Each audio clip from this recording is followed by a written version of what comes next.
ኦሪት ዘዳግም ምዕራፍ 8 ተራ ቁጥር 1 ወቀቡ ከመ ትግበሩ ኩሎ ትእዛዘ ዘእየዝዘክሙ አነ ዮም ከመ ትሕየው ወትትባዝሑ ወትባኡ ትትዋረስዋ ለምድር ዘመሃለ እግዚአብሔር ለአበዊክሙ። እግዚአብሔር ለአባቶቻችሁ ለልጆቻችሁ እሰጣለሁ ብሎ የማለላቸውን ምድር ያችን ምድር ተወርሷት ዘንድ በብዙ ብዙ ሁናችሁም ትኖሩ ዘንድ እኔ ዛሬ የማዛችሁን ትእዛዙን ተፈጽሙ ዘንድ ትእዛዙንም ጠብቃችሁ ጠንቅቃችሁ ትኖሩ ዘንድ እነግራችኋለሁ አለ ሙሴ። ተራ ቁጥር 2 ወተዘከር ኩሎ ፍኖተ ዘወሰደከ እግዚአብሔር ወተዘከር ኩሎ ፍኖተ ዘወሰደከ እግዚአብሔር አምላክከ ውስተ ገዳም ከመ ያሂመምከ ወከመ ያመክርከ ወከመ ያይምር ልበከ ለእመ ተዓቅብ ትእዛዞ ወለእመ አልቦ። ፈጣሪ እግዚአብሔር ትእዛዙን ትጠብቅም እንደሆነ አትጠብቅም እንደሆነ ልቡናህን መርምሮ ያውቅ ዘንድ ይፈትንህ ዘንድ ሊፈትንህና ሊያሳዝንህ ፈጣሪ እግዚአብሔር በምድረ በዳ የመራህን የ40ውን ዘመን ጎዳና ሁሉ አስብ። ፈጣሪ እግዚአብሔር 40 ዘመን በበረሃ መራህ።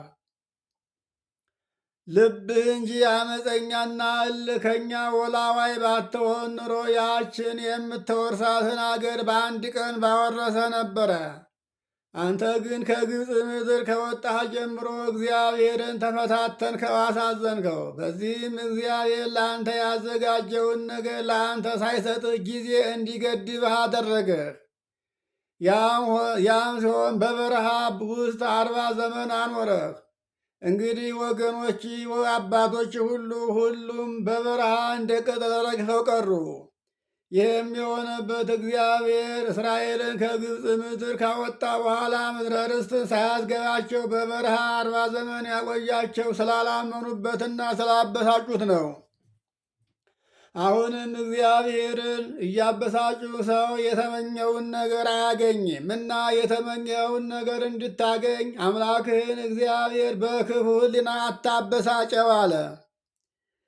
ተራ ቁጥር 3 ወአሂመመከ ወአርሃበከ ወእምዝ መናሴሰየከ ዘኢያእምሩ አበዊከ ከመ ያርኢከ ከመ ይኮነ በእክል ባሕቲቱ ዘየሃዩ ሰብ አላ በኩሉ ቃል እንተ ተወፅእ እምአፉሁ ለእግዚአብሔር የሃዩ ሰብ።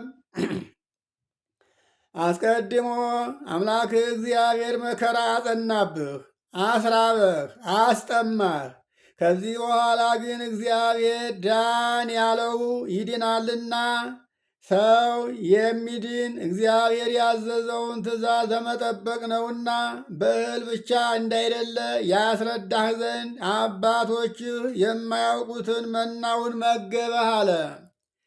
ይህንን ቃል ጌታችን አምላካችን ኢየሱስ ክርስቶስ ገዳመ ቆሮንቶስ ገብቶ 40 ሌሊት 40 ቀን ጾሞ ጾሙን ጨርሶ ከወጣ በኋላ ዲያብሎስ አንተም ተርበሃል፣ እኔም ተርቤያለሁ፣ ይህንን ድንጋይ ዳቦ አድርግና እንብላ ሲለው የሰው ልጅ የሚድነው ከእግዚአብሔር አፍ በሚወጣው ቃል እንጂ በእንጀራ ብቻ አይድንም ተብሎ ተጽፎብሃል ብሎ ያሳፈረው ይህንን ቃል ጠቅሶ ነው። የማቴዎስ ወንጌል ምዕራፍ 4 ቁጥር 4 ላይ ስንመለከት ጌታችን ኢየሱስ ክርስቶስ ለዲያብሎስ ያመጣውን ጥቅስ እዚህ ላይ ነው የምናገኘው። እዚያ ማቴዎስ 4 ቁጥር 4፣ እዚህ ደግሞ ኦሪት ዘዳግም ምዕራፍ 8 ቁጥር 3 ላይ እናገኘዋለን። ተራ ቁጥር 4 ወአልባሲከኒ ኢበሌ በላዕሌከ ወእገሪከኒ ኢረሳ ናሁ 40 በጫንቃህ ላይ ያለው ልብስህ አላረጀ እግርህም አልነቃም። እነሆ ዘመኑም 40 ዘመን ነው። 40 ዘመን ሙሉ እስራኤል ጫማ ሳይቀይሩ ሸሚዝ ልብስ ሳይቀይሩ በአንድ ልብስ በአንድ ጫማ ኑረዋል። ዛሬ እኛ አንድ ጫማ አንድ ቀን አድርገን ነገ አንደግመውም። አንድ ሸሚዝ ሳምንት አንለብስም።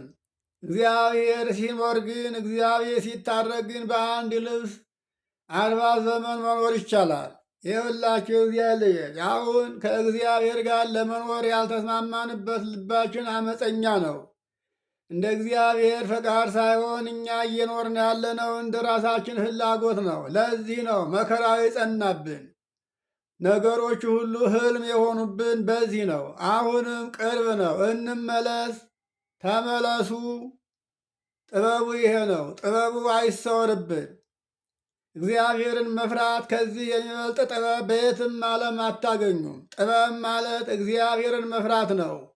የጥበብ መጀመሪያ እግዚአብሔርን መፍራት ነው ብሎ ነቢየ እግዚአብሔር ቅዱስ ዳዊት የተናገረው ይሄንን ነው። መዝሙር 110 ቁጥር 10 ላይ ተራ ቁጥር 5 ወአይምር በልብከ እስመ በከመ ይጌስጽ ብእሲ ወልዶ ከማሁ ይጌስጸከ እግዚአብሔር አምላክከ። አባት ልጁን እንደሚገስጽና እንደሚቆጣ እንደሚመክር አንተንም ፈጣሪ እግዚአብሔር እንዲህ በመከራ ይገስጽሃል፣ በመከራም ይመክርሃል። ስለዚህ ይህንን በልብህ አስተውለህ እወቅ። እግዚአብሔር በመከራ ሲይዝህ ሊያድንህ ፈልጎ ሊመክርህና ሊያስተምርህ ፈልጎ እንደው እንጂ የጠብ አድርገህ አትመልከተው፣ አትመረር። ተራ ቁጥር 6 ወቀቡ ኩሎ ትእዛዞ ለእግዚአብሔር አምላክከ ከመ ትውር በፍኖቱ ወትፍርሆ ለእግዚአብሔር አምላክከ። አንተ በአምላክ በእግዚአብሔር በሕጉ ጸንተህ ኑር። በሕጉ ጸንተህ ትኖር ዘንድ ፈጣሪ እግዚአብሔርንም ትፈራው ዘንድ የፈጣሪ የእግዚአብሔር ትእዛዙ ፈቃዱ ይሄ ነውና አለ። ስለዚህ ፈቃዱ ይሄ ነውና ትእዛዙን ጠብቅለት አለ። ትእዛዙን ስትጠብቅ ለአንተ የሚያስፈልግህን የሚያውቅልህ አምላክ እግዚአብሔር ከልመናህ አስቀድሞ ያዘጋጅልሃል አለ።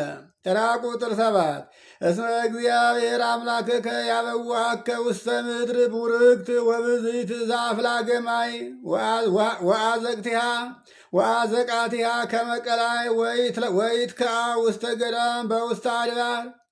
ፈጣሪ እግዚአብሔር የውሃ ጉድጓዶቿ ብዙ የሚሆኑ ፈሳሾቿ ምድረ በዳውን ተራራውን ዙሪያ የሚያጠጡ ወደ ሆኑት ወደ ከበረችው አገር ወደ ከነዓን እግዚአብሔር አምላክ አስገባህ።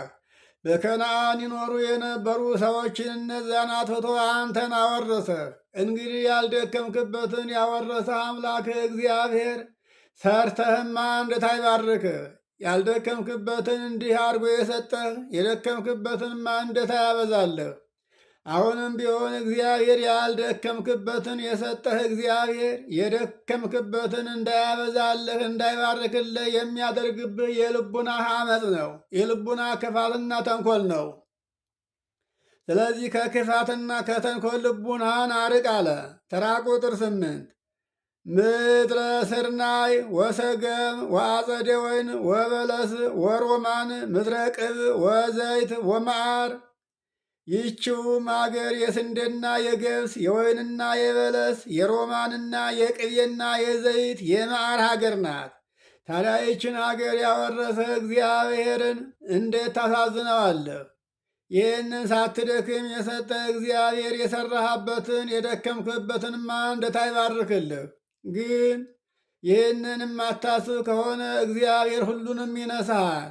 ይህንን ብቻ አይደለም፣ ሰርተ የምታገኝበትን ጉልበትህን ይነሳል፣ እጅህን እግርህን ይነሳል፣ ዓይንህን ያፈዘዋል፣ ጆሮህን ያደነድነዋል፣ አንደበትህን ይዘገዋል።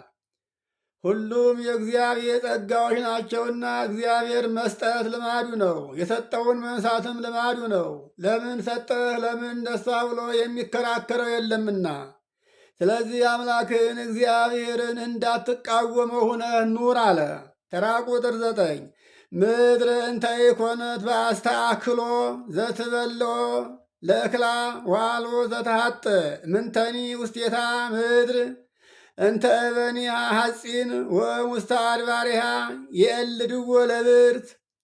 እህልዋን በማብቃቃት የምትበላው ያይደለች እህልዋን በማብቃቃት የምትበላው ያልሆነች በውስጧም ምንም የሚታጣ ነገር የሌለ ሁሉ የሞላት ድንጋዮቿ ሁሉ ብረት የሆኑ ከተራራዋም ስር የናስ ብረትን የሚያስገኙ ሀገር ናት። እነዚህ ሁሉ የሚገኙባት ማዕድናቶቿ ሁሉ ብዙ የሆኑ ሀገር ነች። ይችውን ሁሉ እግዚአብሔር አሕዛብን ነጥቆ ከአሕዛብ እጅ ነስቶ አንተን ሰጠህ።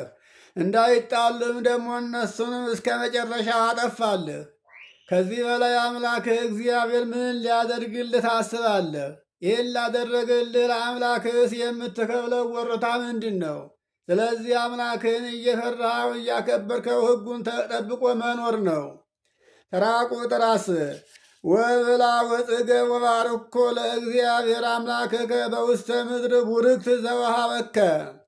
አምላክህ እግዚአብሔር ያችን የከበረችና የተመረጠች አገር ባወረሰህ ጊዜ በከነዓን ይህን ሁሉ በተመገብክም ጊዜ ጠግበህ ፈጣሪህን እግዚአብሔርን አመስግነው እንጂ ከጥጋቤ የተነሳ እንዳታሳዝነው። ሰው መቼም በልቶ ጠግቦ ሲረካ ፈጣሪውን ማሳዘኑን አይተውምና እግዚአብሔር ባርኮ ቀድሶ የሰጠህን ነገር በልተህ ጠግበህ ከረካ በኋላ ከጥጋቤ የተነሳ ብታሳዝነው የሰጠውን ሁሉ ሕልም ያደርግብሃልና ተጠንቅቀህ ኑር አለ ሙሴ። ኦሪት ዘዳግም ምዕራፍ 8 ከቁጥር 1 እስከ 10 ያለው ይሄ ነው። አሁንም ለአድማጮች እንዳይበዛ ከቁጥር 11 ጀምረን እንቀጥላለን። ይቆየን።